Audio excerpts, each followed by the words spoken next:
Hello mga kababayan, update po tayo ngayon sa ating kamatis na bagong tanim. Mag 3 weeks na po ito ngayon Ito po yung kamatis na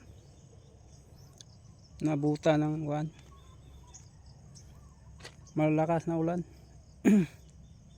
Hindi pa nga natuyo.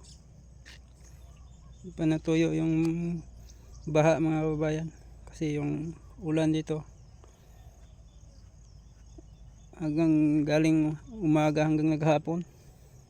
Hanggang ngayon hindi pa natuyo. Kasi halos araw-araw na yung ulan dito sa lugar namin.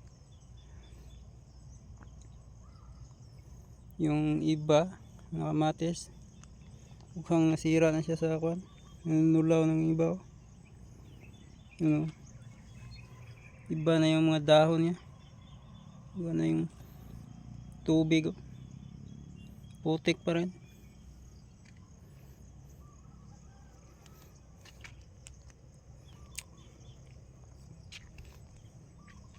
Ang lakas ng ulan ng nakarang araw at nung nakaraang linggo yung bagyo. Lakas ng ulan dito sa amin.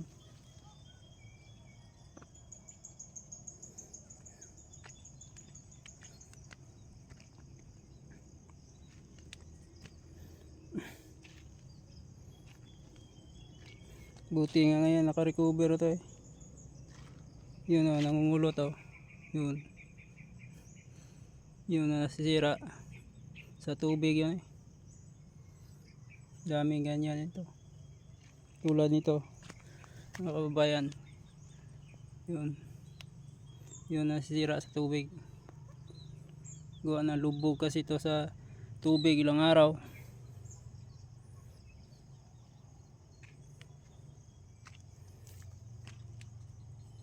Ito rin nanunulaw.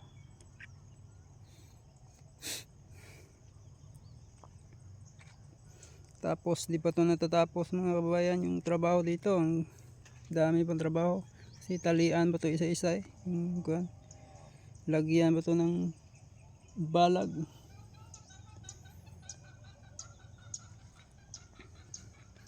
Kasi yung sa kabila may kamatis din ako doon sa kabila. Doon ako nagtrabaho, di ako nakatrabaho dito. Malalaki na ito dapat talianan na ito.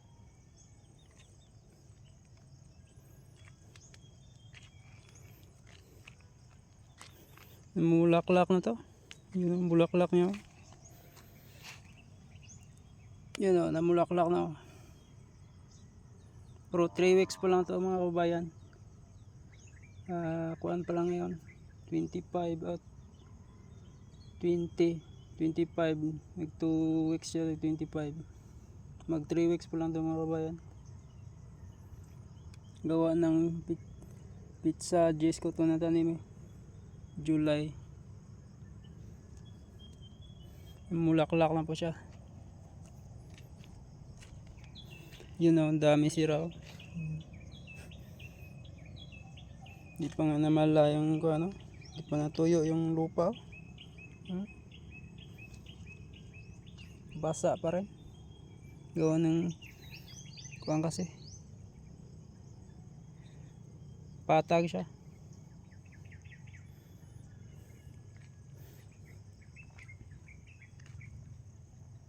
At may kamatis din doon na tanim sa kabila, pero doon sa kabila namumunga na.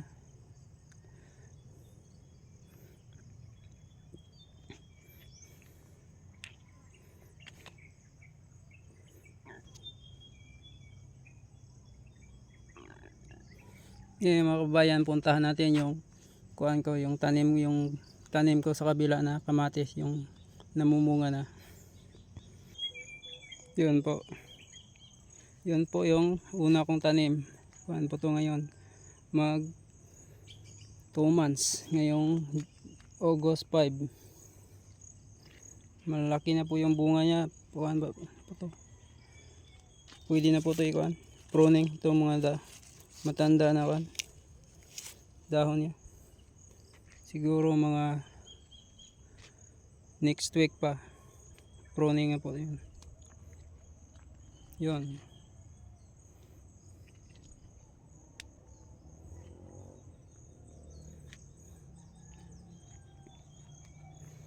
Yun po mga kabayan, laki na yung kuha niya. Kaya lang ang dami ng kuha. Daming ganito blight kasi nung nakaraang linggo nung nagbagyo, mga nadili siya sa pag-spray, mga ilang araw to nadili, halos isang linggo hindi siya na-sprayhan gawa ng lakas ng hangin at may ulan. Mahirap mag-spray. Yun, dami ng blight yung dahon.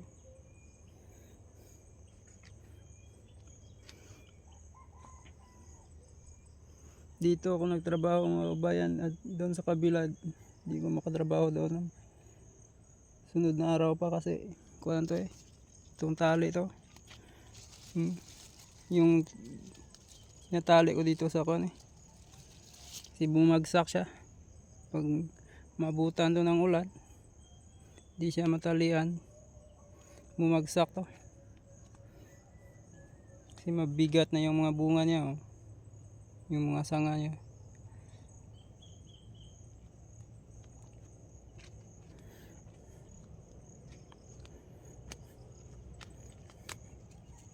Mga kuan to mga kabayan, mga 1.8 kuan to, 1.8 hills to.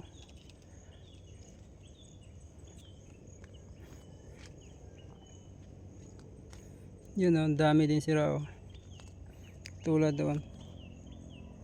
Di talaga yan maiwasan, lalo na pag ulan ganyan.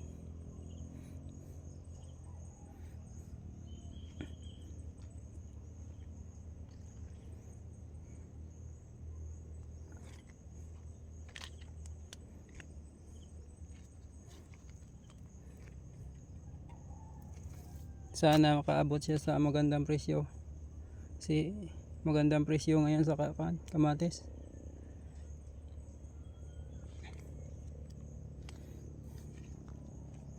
Yun na malalaki na. Siguro mga kuanto, mga 2 weeks after kuan na to siya, may hinog na to siya, pwede na to pitasin. Yun mga kabayan, malalaki na siya. Mga 2 weeks pwede na mag start yung harvest nito pagkatapos ng pruning. Yun.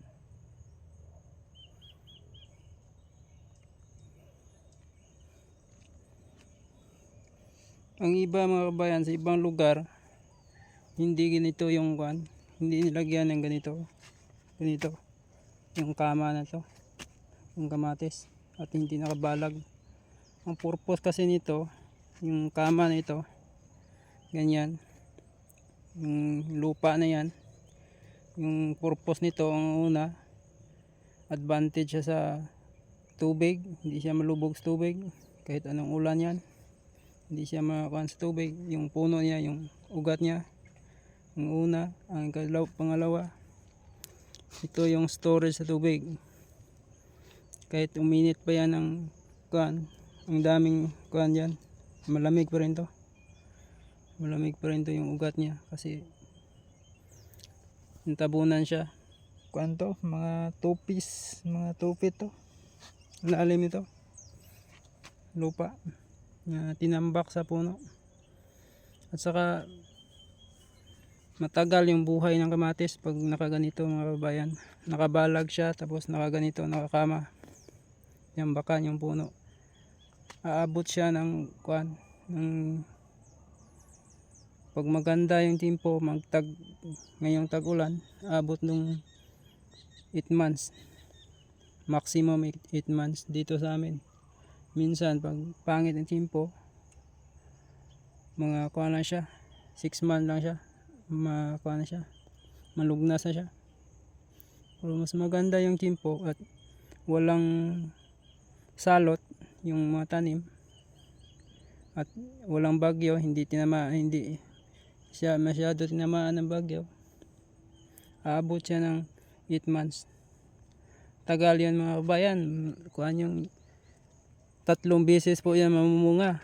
Hanggang dito na po yun. Hanggang dito na po yun mga kabayan. Sa kuhan ito. Hanggang dito na po yun. Lampas tao na po yun. Ang kuhan ito. Ang height nito. Ang taas nito mga kabayan. Lampas tao na po. Pag-aabot ng 6 months to 8 months. 3 beses po siya mamumunga. Tapos yung harvest niya, aabot na po yung harvest niya ng 28 harvest, 28 times up harvest.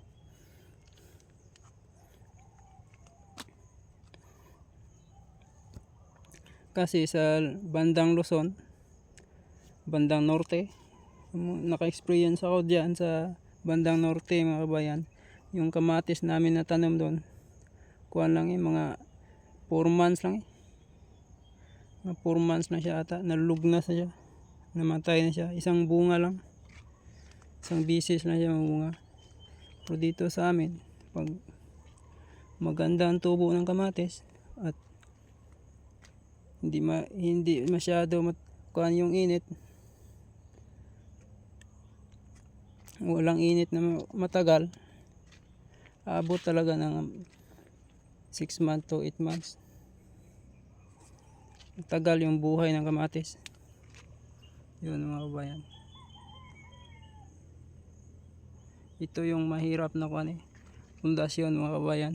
Ito yung gilid nito. Kasi kuan to lahat Guod to lahat. Yung sa gilid nito. Kasi ito yung yung bagyo.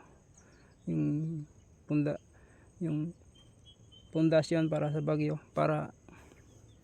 kasi mabigat to mga kabayan ito mabigat to pag malakas ang hangin at ulan. Pag mahina yung pundasyon sa gilid nito, hindi siyang bumagsak pag may malakas na bagyo.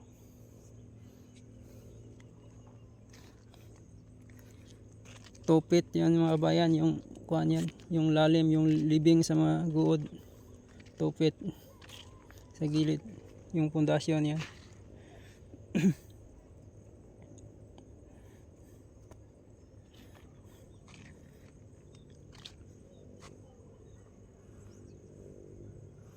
Ito yung kuan, ang palaya po yung ito dati pang kabayan So ngayon tinaniman ko na ang kamatis ulit para di ilugi, kasi nung El Nino ang palaya po ito. Tapos pagkatapos ng ampalaya, tinaniman ko ng sili. Tapos puro sa lugi mga kabayan, kasi namamatay.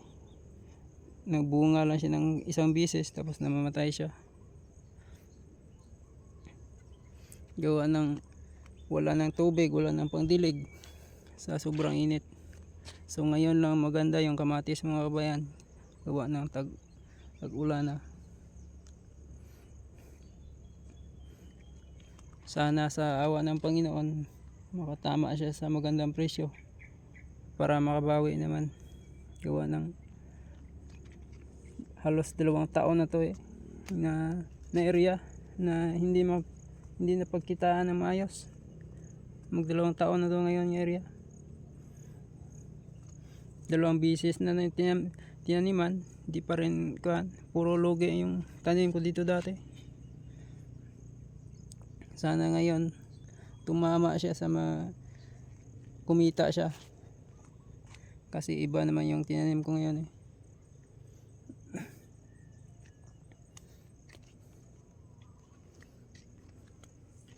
Yun may mga tali pa yun ang palaya po dati yun, kasi yun ang mga bubong ng palaya, katayan yan.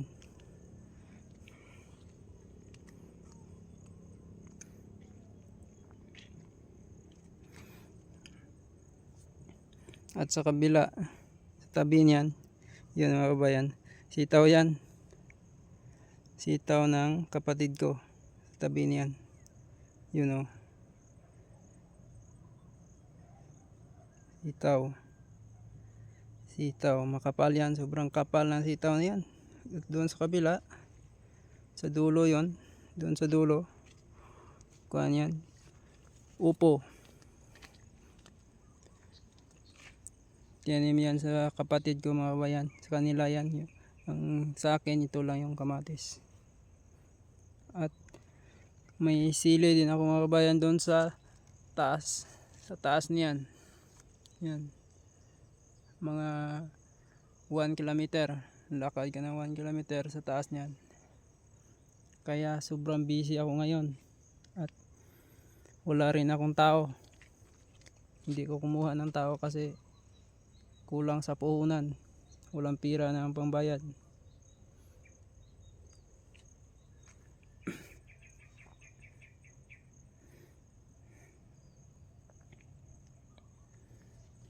Tiyaga lang muna sa pagtrabaho dito kasi malaki na yung lugi ng pag El Nino.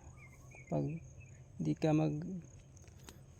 ka bumawi, pag di ka magtanim ulit, talagang hindi ka na makabawi ulit. Kasi yung lugi namin ng El Nino, sobrang laki na yung nalulugi namin yung tag-init. Kasi walang production ng maayos. Halos kuan nasisira yung lahat yung tanim namin. Gawa ng wala ng tubig. Wala na rin pangdilig. At sa yung lupa, nagrerinta lang kami. Itong lupa na mga kabayan, nirintahan na namin to. Kaya babawi talaga. Sana makabawi. Kasi yung lupa na to, mag-expire na yung renta namin ngayong January 2025. Kuha na lang. Halos mag 6 months na lang mga kabayan. Wala na nga sa 6 months. Tama lang to siya, malugnas. Yung tanim ko na kamatis. Tapos na yung renta namin dito. Yun o. Yun o, yung dahon mga kabayan o. Sa ulan to ulan tapos hangin. Tapos walang spray. Yun o, kinalawang yung dahon o. Tapang na yung spray ko nito na kuan.